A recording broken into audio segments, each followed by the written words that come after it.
चलिए जी, संजू सैमसन पे आते हैं, उन्हें कोई ड्रॉप नहीं कर सकता ठीक है, संजू सैमसन की बात करते हैं। 26 रन अगर उन्होंने बना दिए तो टीम इंडिया की जीत की गारंटी है। क्यों हम ये कह रहे हैं? ये उनका क्रिकेटिंग करियर खुद कह रहा है जी, जिसको हमने खंगाला। संजू के 26 रन बनाते ही बनेगा चैंपियन बनने का संयोग। सैमसन के 26 रन है टीम इंडिया की जीत की गारंटी। संजू ने 25 प्लस रन बनाने के बाद कभी नहीं हारी टीम। संजू के 25 प्लस रन बनाने के बाद कभी भी टीम इंडिया कोई T20I मैच हारी नहीं है। जिस भी मैच में संजू सैमसन ने 25 प्लस रन बनाए हैं तो उसमें टीम इंडिया को हार नहीं मिली है।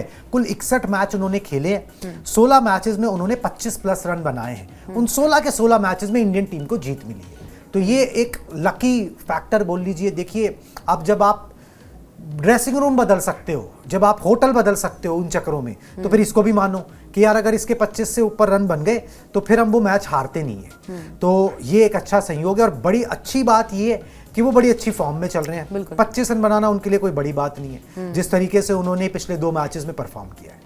बिल्कुल। और देखिए, 2 मैच में जिस तरीके का बल्लेबाजी उनका रहा है, जिस तरीके से प्रदर्शन रहा है, हमने देखा भी है कि दोनों मैच में भारतीय टीम को जीत मिली है। सिर्फ 4 मैच वो खेले हैं और 232 रन बना चुके हैं। यानी कि मतलब कम मैचेस में मौका मिला, लेकिन जब मौका मिला तो फाइनल खेलने का भी मौका मिला। और यही आई थिंक हर प्लेयर चाहता है कि भाई अगर वो स्क्वाड का हिस्सा है तो प्लेइंग 11 का भी हिस्सा हो, और वो कंफर्म किया यहाँ पर संजू सैमसन ने। जब मौका मिला, एक टफ फाइट वहाँ पर हुई थी जब हमने बात की थी वेस्टइंडीज के खिलाफ कि भाई बहुत अच्छे आंकड़े उनके हैं, मौका मिला। और जब आपको मतलब इतने सारे मौके नहीं मिलते तो कहीं ना कहीं प्रेशर भी आपके अंदर होता है, बट वो चीज़ें पता होती है आपको कि आप क्या कुछ मैदान पर कर सकते हैं। उसके बाद सेमीफाइनल मैच में जिस तरीके से इंग्लैंड के खिलाफ उनका प्रदर्शन रहा था, जिस तरीके से 89 रन की पारी उन्होंने खेली थी, शतक में वो तब्दील नहीं कर पाए थे, लेकिन उनके दिमाग में भी यही विचार था कि भाई वो शतक के लिए नहीं, टीम को जिताने की सोच रहे हैं। तो ये चीज़ें, तमाम सारी चीज़ें जो है वो टीम इंडिया के फेवर में है। तो आई थिंक 25 रन या 26 रन या फिर शतक लगाना उनके बाएं हाथ का खेल बन चुका है। उम्मीद करते हैं कि अहमदाबाद में भी वो इसी तरीके का प्रदर्शन करें, क्योंकि बड़े मैच में अगर आपके ओपनर्स चलते हैं, आपके सलामी बल्लेबाज चलते हैं, तो आई थिंक आपका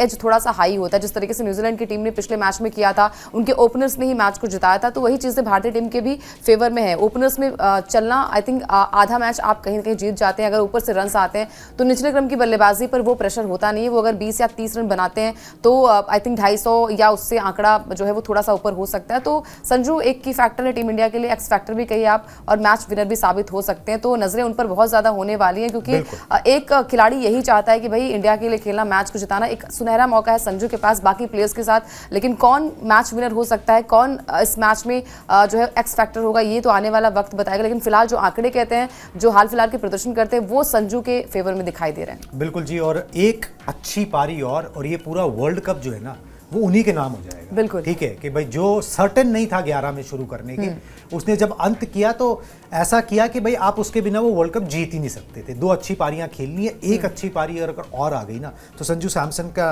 नाम जो है ना वो 2026 T20 वर्ल्ड कप के साथ जो हमेशा से जुड़ जाएगा और सबसे पहले लिया जाएगा। चलिए जी, अब न्यूजीलैंड के खिलाड़ियों की बात कर लेते। 3 खिलाड़ी ऐसे हैं जिनसे सावधान रहने की जरूरत है।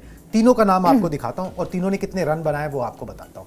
फिल एलन, टिम सिफर्ट और ग्लेन फिलिप्स, ये 3 खिलाड़ी हैं। ग्लेन फिलिप्स ने अभी तक वो धमाल नहीं दिखाया है, मगर क्या हो सकता है वो फाइनल के लिए सेव करके रखा हो। फिन एलन क्या कर सकते हैं, सिफर्ट क्या कर सकते हैं, वो तो साउथ अफ्रीका के मैच में आप सबने देख ही लिया अंकिता। तो इन तीनों बल्लेबाजों से सावधान यहाँ पर रहना होगा।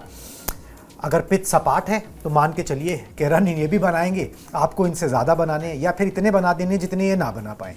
हाँ बिल्कुल। और देखिए, फॉर्म भी मैटर करती है। हर एक मैच में आपने देखा होगा कि न्यूजीलैंड के ये दोनों बल्लेबाज जो ओपनर्स कहे जाते हैं, उन्होंने कमाल का प्रदर्शन किया है। और हाल फिलहाल में अभी फिलिप्स ने जो है वो छोटा सा एक मतलब बयान उनका वायरल हो रहा है। उन्होंने बुमराह को लेकर जब सवाल किया गया तो उन्होंने कहा कि वो भी इंसान है, एक दिन जो है वो बुरा जा सकता है, और वो प्रे कर रहे हैं कि वो बुरा दिन जो है वो उनके खिलाफ हो, यानी कि उनके टीम के खिलाफ हो। और क्योंकि बुमराह के जो आंकड़े कहते हैं, जिस तरीके से रिकॉर्ड्स हैं और जिस तरीके का वो खासतौर पर उनसे पूछा गया तो उन्होंने कहा कि डेथ ओवर्स में जिस तरीके से वो गेंदबाजी करते हैं, आई थिंक अगर हमने उनको टैकल कर तो चीजें हमारे फेवर में हो सकती हैं।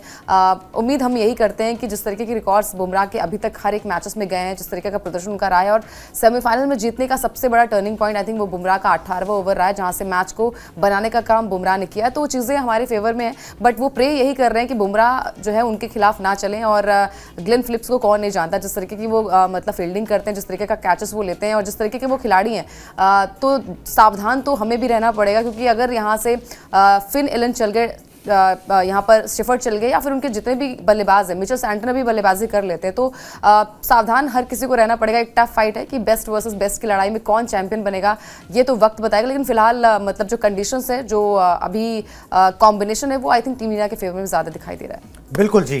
तो आग जो है वो दोनों तरफ है, दोनों टीमें मैदान पर जीतने के लिए ही उतरेंगी। जो बेटर अपने नर्व्स को कंट्रोल कर पाएगी टीम वो जीतेगी, क्योंकि फाइनल में वही सबसे ज़्यादा मैटर करता है। इस फाइनल मैच पर हमारी निगाहें बनी रहेंगी। आप हमारे साथ जुड़े इसके लिए बहुत बहुत शुक्रिया।